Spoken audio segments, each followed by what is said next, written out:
7ই September 2025 শনির ঘরে অনুষ্ঠিত হতে চলেছে চন্দ্রগ্রহণ। আর এই চন্দ্রগ্রহণের পরবর্তী সময়ে 5 রাশি হবে কোটিপতি। নমস্কার, আমি জ্যোতিষী এডি শাস্ত্রী মডার্ন সায়েন্টিফিক অ্যাস্ট্রোলজিতে আপনাদের স্বাগত জানাই। বছরের অন্তিম চন্দ্রগ্রহণ অনুষ্ঠিত হতে চলেছে 7ই সেপ্টেম্বর 2025 এবং এই চন্দ্রগ্রহণ ভারতে দৃশ্যমান হবে। এই চন্দ্রগ্রহণ অনুষ্ঠিত হতে চলেছে কুম্ভ রাশিতে এবং পূর্ব ভাদ্রপদ নক্ষত্রে। রাহু গ্রাস করবে চন্দ্রকে। রাহু এবং চন্দ্র থাকছে কুম্ভ রাশিতে। রাহু এবং চন্দ্র সপ্তম দৃষ্টি দিবে সূর্য এবং কেতুর উপর। এই চন্দ্রগ্রহণ 5 রাশির জন্য স্বস্তি এবং সুযোগ দুটোই বহন করে নিয়ে আনবে। এই গ্রহণ পড়েছে পূর্ণিমার দিন, কাজেই এর গুরুত্ব আরও অনেকটাই বৃদ্ধি পেয়েছে। এই গ্রহণ শুরু হবে 7ই সেপ্টেম্বর 2025 রাত্রি 9টা 57 মিনিটে এবং গ্রহণ শেষ হবে পরের দিন অর্থাৎ 8ই সেপ্টেম্বর 2025 রাত্রি 1টা 27 মিনিটে। যেহেতু রাত 12টার পর পরের দিন পড়ে যায়, সেই হিসাবে গ্রহণ সমাপ্তি ঘটছে 8ই সেপ্টেম্বর 2025 রাত্রি 1টা 27 মিনিটে। পূর্ণগ্রাস আরম্ভ হবে রাত্রি 11টায়। গ্রহণ মধ্য গগনে থাকবে রাত্রি 11টা 41 মিনিটে।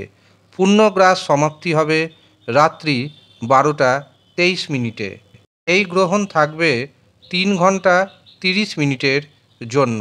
গ্রহণের উপছায়া প্রবেশ করবে রাত্রি 8টা 57 মিনিটে এবং উপছায়া ত্যাগ হবে রাত্রি 2টো 27 মিনিটে।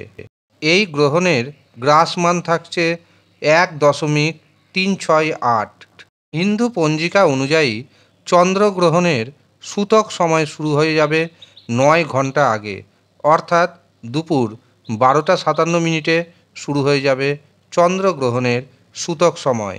এই সময় মন্দিরের দরজা অবশ্যই বন্ধ রাখবেন। এই সময় গাছে হাত দেওয়া যাবে না। গ্রহণ শুরু হওয়ার আগেই চেষ্টা করবেন খাওয়া দাওয়া করে নেওয়ার, স্নান কার্য সুসম্পন্ন করে নেওয়ার। গ্রহণের সময় চুল দাড়ি কাটা যাবে না, নখ কাটা যাবে না, ছুরি কাঁচি জাতীয় ধারালো জিনিসের ব্যবহার করা যাবে না। গ্রহণের সময় কোনো শুভ কাজ করা উচিত নয়, কোনো শুভ যাত্রা করা উচিত নয়। গ্রহণের সময় গর্ভবতী মহিলাদের বিশেষভাবে খুবই সাবধান থাকতে হবে। গ্রহণের সময় খাওয়া দাওয়া করা উচিত নয়, তবে গর্ভবতী নারী, শিশু, বয়স্ক এবং অসুস্থ ব্যক্তিরা এই সময় তরল জাতীয় পদার্থ খাওয়া দাওয়া করতেই পারেন। গ্রহণের সময় আপনি আপনার ইষ্ট দেবদেবীর মন্ত্র জপ করবেন, কিন্তু আপনি যদি আপনার ইষ্ট দেবদেবীকে না জানেন তবে আপনি ওম নমঃ শিবায় এই মন্ত্রটি জপ করবেন। যারা বৈষ্ণব ধর্মে দীক্ষিত তারা ভগবান বিষ্ণুর মহামন্ত্র জপ করবেন, ওম নমো ভগবতে বাসুদেবায়। এই মন্ত্র 1008 বার জপ করবেন। এছাড়াও গ্রহণের সময় আপনি গায়ত্রী মন্ত্র জপ করতে পারেন অথবা গুরু প্রদত্ত কোনো মন্ত্র জপ করতে পারেন। গ্রহণ শেষ হয়ে যাওয়ার পর বাড়ির প্রত্যেকটি কোণায় কোণায় আপনি গঙ্গা জল নিক্ষেপ করবেন। এতে আপনার পরিবারে, আপনার গৃহে গ্রহণের যে নেগেটিভ প্রভাব তা কিন্তু দূরীভূত হয়ে যাবে। গ্রহণ শেষ হয়ে যাওয়ার পর আপনি আপনার সাধ্যমতো কিছু গরিব দুস্থ ব্যক্তিদের দান দক্ষিণা করুন, খাওয়ান। এতে আপনার মধ্যে পজিটিভিটি আসবে। গ্রহণের সময় প্রত্যেক রাশির কিছু গুপ্ত উপায় রয়েছে। আপনার জীবনে কি কি সমস্যা রয়েছে সেই সমস্যা অনুযায়ী কিছু গুপ্ত উপায় রয়েছে। আপনি যদি সেই গুপ্ত উপায় করতে পারেন তবে আপনার জীবনে যে সমস্যা রয়েছে তা কিন্তু দূর হয়ে যাবে। ধরুন আপনার অর্থনৈতিক সমস্যা রয়েছে, বা সন্তানের পড়াশোনাতে মন নেই, অথবা কর্মে উন্নতি হচ্ছে না, অথবা ব্যবসাতে মনের মতো ইনকাম আসছে না, অথবা আপনি হয়তো শত্রু দ্বারা আক্রান্ত হয়ে পড়েছেন, অথবা আপনি দিনের পর দিন ঋণের মধ্যে ডুবে যাচ্ছেন। এই দিন কিছু রাশিভিত্তিক গুপ্ত উপায় রয়েছে। আপনি যদি সেগুলি করতে পারেন তবে নিশ্চিন্তে থাকুন, আপনার জীবনে অনেক বড় বড় সমস্যা থেকে মুক্তি পেতে পারেন। কিন্তু আপনার জীবনে কি সমস্যা রয়েছে, 12টি রাশির যে গুপ্ত উপায়, সেগুলি তো এই ভিডিওতে জানানো সম্ভব নয়। যারা এই গুপ্ত উপায় রাশিভিত্তিক পেতে চাইছেন তারা নিচের দেওয়া হোয়াটসঅ্যাপ নাম্বারে যোগাযোগ করবেন। আপনাদের হোয়াটসঅ্যাপেই সেই গুপ্ত উপায় পাঠিয়ে দেওয়া হবে। তার জন্য অবশ্য আপনাকে 151 টাকা প্রদান করতে হবে। যারা নিতে ইচ্ছুক তারা নিচের দেওয়া নাম্বারে যোগাযোগ করে নেবেন। এবার আসি রাশির আলোচনায়। চন্দ্রগ্রহণের পরবর্তী সময়ে অন্ততপক্ষে 30 দিনের মধ্যে 5 রাশি হতে চলেছে মহাকোটিপতি।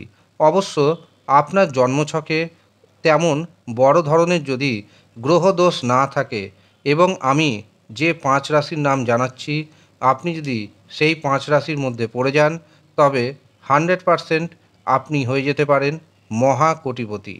প্রথম যে রাশির নাম পাচ্ছি সেটি হলো মেষ রাশি।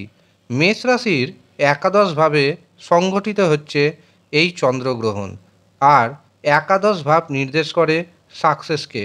কাজেই এই সময় আপনার অর্থনৈতিক দিক থেকে সফলতা আসবে। গ্রহণ পরবর্তী 1 মাস আপনি প্রচুর অর্থ উপার্জন করতে পারবেন, এমনকি আপনি হয়ে যেতে পারেন কোটিপতি। দ্বিতীয় যে রাশির নাম পাচ্ছি সেটি হলো মিথুন রাশি। মিথুন রাশির নবম ভাবে পড়েছে এই চন্দ্রগ্রহণ, আর নবম ভাব ভাগ্যের সাথে জড়িত, অর্থের সাথে জড়িত। এই সময় দেখবেন আপনার জন্য কিছুটা অর্থনৈতিক দিক থেকে স্বস্তি আসবে। পুরনো আটকে থাকা অর্থ আপনি ফিরে পাবেন। আগে বিনিয়োগ করা অর্থ থেকে প্রচুর রিটার্ন আপনি পেতে চলেছেন। এর পাশাপাশি হঠাৎ করে আপনি হয়ে যেতে পারেন মহাকোটিপতি। তবে শরীর স্বাস্থ্যের দিকে আপনাকে বিশেষভাবে যত্নবান হতে হবে। তৃতীয় যে রাশির নাম পাচ্ছি সেটি হলো কন্যা রাশি। কন্যা রাশির ষষ্ঠভাবে এই চন্দ্রগ্রহণ অনুষ্ঠিত হতে চলেছে, আর এই ষষ্ঠ ভাব রোগ, ঋণ, শত্রুর সাথে সম্পর্কিত। কাজেই গ্রহণ পরবর্তী 1 মাস আপনি প্রত্যেকটা পদক্ষেপে জয়ী হতে চলেছেন।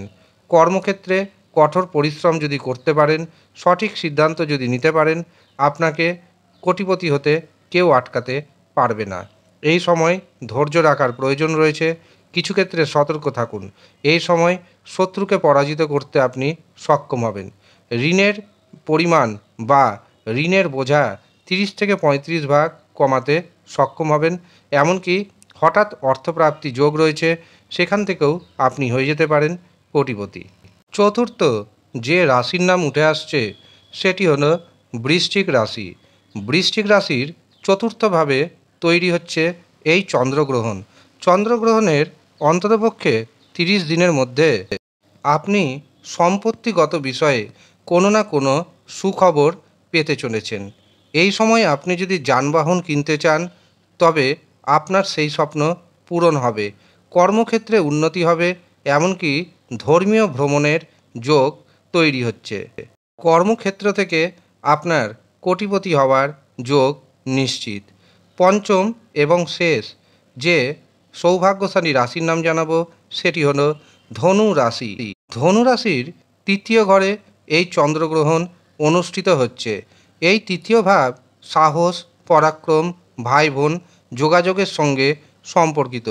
এই সময় আপনার সাহস বাড়বে, আত্মবিশ্বাস বাড়বে, ব্যবসাতে নতুন নতুন যোগাযোগ আসবে, ভাই বোনের সাথে সুসম্পর্ক বজায় থাকবে, এমনকি হঠাৎ অর্থপ্রাপ্তি যোগ রয়েছে।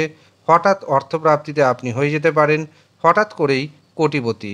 এর পাশাপাশি যারা পরিবর্তন করতে চাইছেন তাদের জন্য সময়টি যথেষ্ট শুভ, এমনকি পৈতৃক সম্পত্তি পাওয়ারও যোগ তৈরি হচ্ছে। এই হলো সৌভাগ্যশালী 5 রাশির জাতক এবং জাতিকা, যারা গ্রহণ পরবর্তী সময়ে হয়ে যেতে পারেন হঠাৎ করেই মহাকোটিপতি। ধন্যবাদ।